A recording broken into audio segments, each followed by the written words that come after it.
Hey, Lindsay here. It's a little bright, so I have on my sunglasses. I just wanted to, today I'm going to talk about what you should look for when you're going to buy a flute, okay? And different flutes, and possibly how they sound. I'm a little out of breath because I went up to my studio to get the camera so I could do this. Anyway, you can see they come in various shapes, sizes. This is a very large flute. I bought this flute to train my breathing. I can't necessarily play this flute. I can't play it the way I play my other flutes. So you don't want to start with this unless you're a man. Some men can hold a bigger flute and play it easily. In fact, the smaller flutes are harder. So I'm just going to talk about some of the differences. And what I want to start off with is the first flute I ever got, and a little bit of why I got into it. I mean, that's kind of my thing, so I don't know if people are interested, but I was listening to some stuff about a certain frequency of sound that creates peaceful environment, that you can go out and do this and play this sound, and that you actually will affect other people, their vibrations, because everything is vibration. And that particular wavelength is 528 HC, H like Harry, Z like zebra. And I also found out that you could buy Native American flutes. And I have a history with Native Americans that is very interesting. I'm going to talk about in another video. I actually played a Native American Indian. I dreamt when I was little.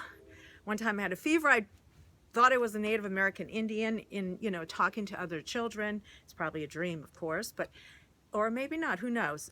And also my husband runs a Native American Indian fund, but he's not a Native American Indian. So it's pretty interesting. And then I just coincidentally, because I was trying to do this thing about, sending out peaceful messages and a form of meditation, I got into playing the flute. And so I'm going to talk about this flute now. So this flute is made out of pecan, and it comes from Blue Star Flutes. It's very interesting. He creates these, and he says he births them, gives birth to them, and you adopt them. And this has a meteorite from that fell in Argentina that he texted me. He's very personal when he works with you on your flute, and he calls them, your children. And there's a whole philosophy of Native American history about that. So it's really ties into that, if it sounds a little different than what most people how they would think of instruments. But anyway, so this is the first one I got, and I started playing it, and I fell in love with it. And this flute is an A minor flute.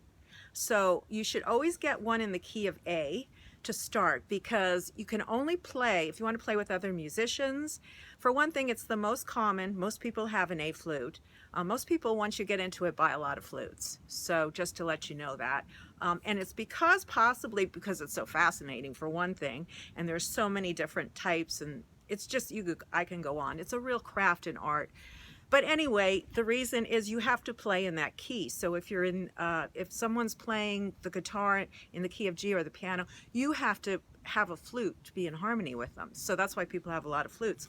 But a lot of the music and a lot of the playing with other people, also if you play with another person playing a flute, obviously you both have to play in the same key. You can play up or down an octave because there's 3 octaves. So anyway, it's interesting because I'm finding out all these things about music. I have no musical background, in reading or writing music. Obviously I've had some other musical experience, but not in reading, writing music, playing instruments. So that's I'm learning it, and I love sharing it. So hopefully you're getting something out of this. I'm going to just show you some of the other woods right now to stay on the wood. This is walnut, and this flute is inlaid with turquoise. I have 2 that are inlaid with turquoise. They cost a little more. This is from Odell Borg at High Spirits. So I'm going to leave links to all the flute makers that are authentic Native American flute makers. I'll leave another list.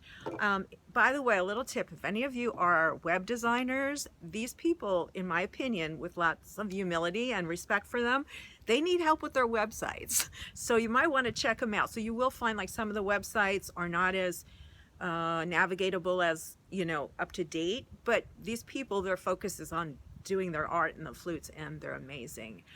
So anyway, that's High Spirits. Actually, that is a very good site to go to. There's so much information there, and it's very well designed as well. You know, this again is the Blue Star flute.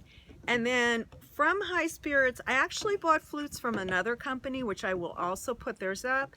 I bought it as a gift for a friend who I was hoping will take the flute, but so far she wanted it, but she hasn't played it yet. She hasn't had time. And I think if you really like this, you're going to jump on it and you're going to be playing it. Like if I don't play it for a day, I feel really bad. So I don't know, maybe everyone's different, but it's kind of interesting. I'm just kind of interjecting some of my ideas. Maybe that's my opinion only, of course.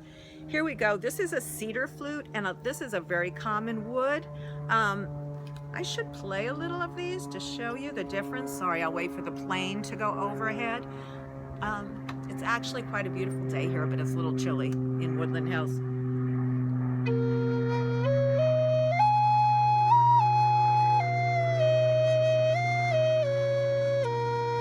So that's the cedar. That's the aromatic cedar, it's actually called. Again, these are on Odell Borg's site. This is pecan, and this isn't a different, this is the same, no, sorry. Well, this is a B flat, and this is an A sharp, so from what I've learned, I understand, correct me if I'm wrong, these are the same key. But anyway, this is what it sounds like.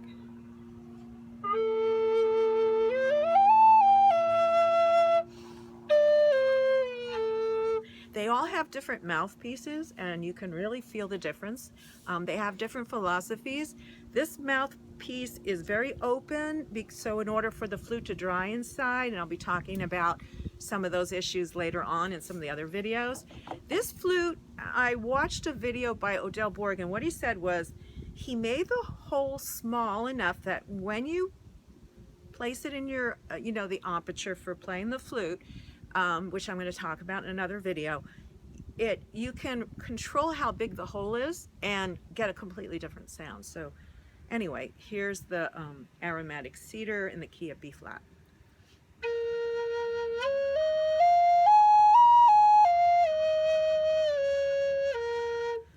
And I think I played the other two.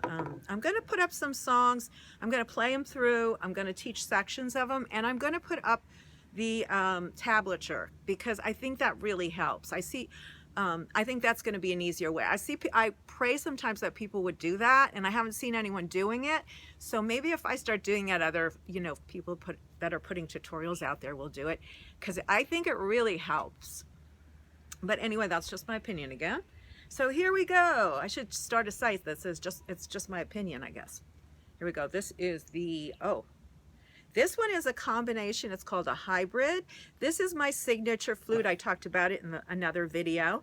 You know, the beautiful inlaid work and all that. And I'm going to get into that in another video more. But anyway, this flute, because it was made in a certain way, is supposed to actually play better in a certain kind of sense, I guess. I like to say that because there's some flute players out there. They could pick up a stick with holes literally and make it sound so beautiful. And I'm not exaggerating that much, really. So here we go.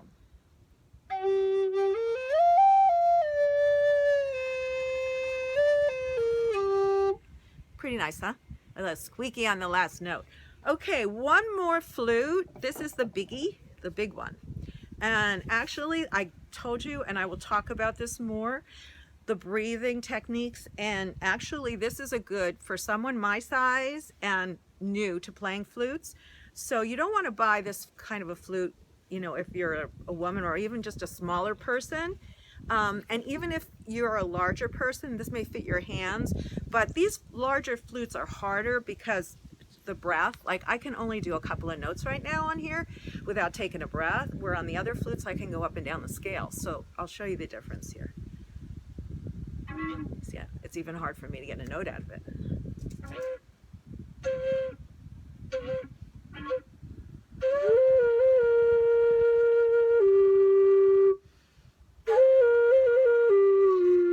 Most people love the sounds of these flutes. If someone can really play it, you should check it out. I'll put some links that you should go listen to someone playing a flute up in this octave, it's really nice. And if actually most people like this one, but the mid-tone flutes sound beautiful too, I think. And I haven't really played any high-tone flutes yet, but of course I will talk about them in another video. So anyway, folks, I guess that's it. I'm going to play you out for a second and I'll see you later. For some reason I get the top notes on this one.